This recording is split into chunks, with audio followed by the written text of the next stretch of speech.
మూసీ ప్రక్షాళనకు తొలి అడుగు పడింది.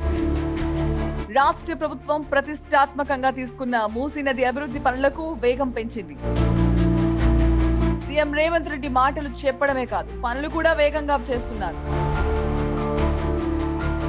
నిర్వాసితులకు పూర్తి స్థాయిలో న్యాయం జరుగుతుందా?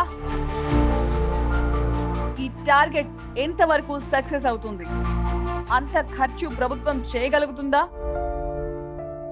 తెలంగాణ రాష్ట్రంలో కాంగ్రెస్ అధికారంలోకి వచ్చినప్పటి నుండి సీఎం రేవంత్ రెడ్డి సంచలన నిర్ణయాలతో తన మార్కు చూపిస్తూ 6 గ్యారంటీలతో పాటు హైదరాబాద్ అభివృద్ధిపై ఫోకస్ పెట్టారు. మహానగరంలో ఉన్న మూసీ నది పరివాహక ప్రాంతాన్ని పర్యాటకులను ఆకర్షించే విధంగా చేయాలనేదే సీఎం తమ లక్ష్యంగా ఎంచుకున్నారు. ఈ రోజు మొత్తం గండిపేట హిమాయత్ సాగర్ ప్రాంతం నుంచి గేట్లెత్తితే నీళ్లు నల్లగొండ వరకు ఒక స్వచ్ఛమైన నీళ్లు ఉండాలని, మూసీని అభివృద్ధి చేయాలని, పెద్ద ఎత్తున మూసీ రివర్ డెవలప్మెంట్ చేయాలని ఈ రోజు మన ప్రభుత్వం నిర్ణయం తీసుకున్నది.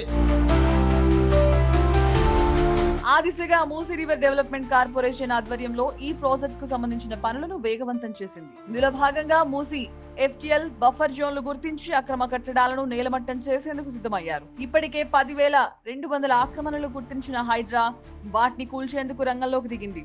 నిర్వాసితులకు పరిహారంగా డబుల్ బెడ్రూమ్ ఇండ్లు ఇవ్వాలని సీఎం రేవంత్ రెడ్డి అధికారులను ఆదేశించారు. ఇప్పటికే సర్వే చేసిన అధికారులు నదిపై నిజాం కాలంలో నిర్మించిన 58 కిలోమీటర్లు ఉన్న బ్రిడ్జిలతో పాటు 4 బృందాలుగా ఏర్పడిన అధికారులు మూసీ నదిపై ఉన్న అక్రమ నిర్మాణాలను పరిశీలిస్తున్నారు. ఇప్పటికే నదిని శుద్ధి చేసేందుకు కొత్తగా 39 NTPల నిర్మాణానికై జలమండలి అనుమతిచ్చింది. అంతేకాకుండా 3,849 కోట్లు కేటాయిస్తూ పురపాలక శాఖ ముఖ్య కార్యదర్శి దానా కిషోర్ ఉత్తర్వులు జారీ చేశారు. ఉమ్మడి ఆంధ్రప్రదేశ్ నుంచి మొదలు తెలంగాణ ప్రత్యేక రాష్ట్రం ఏర్పడ్డాక మూసీ సుందరీకరణ గురించి ప్రభుత్వాలు ఎన్నో ప్రణాళికలు ప్రకటించాయి. కానీ ఏ ఒక్కటి కూడా కార్యరూపం దాల్చలేదు.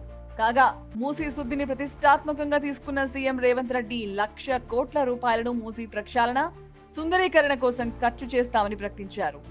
ఆ దిశగా దూకుడు ప్రదర్శిస్తోంది. ఇక గోదావరితో మూసీని అనుసంధానం చేయడానికి ఇప్పటికే ప్రధానమంత్రి కృషి సించాయి యోజన కింద రేవంత్ సర్కార్ కేంద్రానికి దరఖాస్తు చేసింది. అది వీలు కాకపోతే ఇంటర్ స్టేట్ రివర్ లింకింగ్ కిందనైనా మూసీని ప్రక్షాళన చేసే దిశగా ప్రభుత్వం ఆలోచన చేస్తోంది. అయితే ఈ ఆపరేషన్ కు కేంద్రం నుంచి సాయం పొందడం అంత సులువేం కాదని సీనియర్ అధికారులు అభిప్రాయపడుతున్నారు. అయితే ఈ స్కీమ్ కింద ప్రాజెక్ట్ మంజూరు కావాలంటే 1,00,000 కండిషన్లుంటాయని, వాటన్నిటిని తెలంగాణ ప్రభుత్వం ఖచ్చితంగా నెరవేర్చాల్సి ఉంటుందని, ఒకవేళ అన్ని నిబంధనలు తప్పకుండా ఫాలో అయినా కేంద్రం నుంచి అనుమతులు వచ్చేందుకు కొంత సమయం పడుతుంది.